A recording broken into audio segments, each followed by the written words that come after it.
Мои коллеги из Нерюнгринского района расскажут о главных новостях алмазной столицы. Не переключайтесь.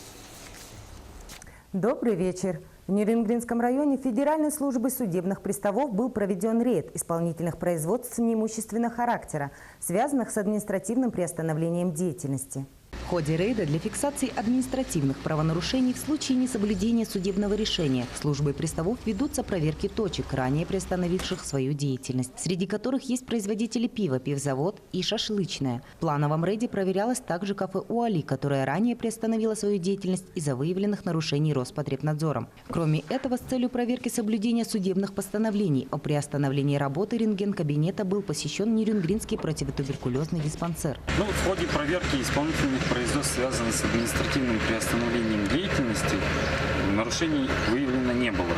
Все должники исполняют решения в полном объеме. Целостность пломб, которые были наложены судебными приставами, не нарушена. Янгринскую среднюю школу Нерюнгринского района в этом году закончила единственная выпускница Александра Семенова. Дело в том, что почти все ее одноклассники после 9 класса пошли получать среднее специальное образование.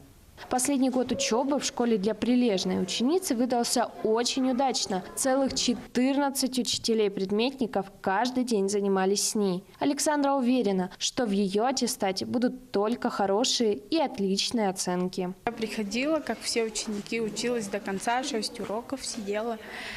Я в основном, меня уже делили, чтобы я сидела с 10-классниками, с 9-классниками. В основном я сидела одна на уроках. Нерюнгринская молодежь поучаствовала в увлекательном квесте, который прошел в поселке Чульман. 5 команд по 5 участников выдвинулись на своих автомобилях в поисках нереальных приключений.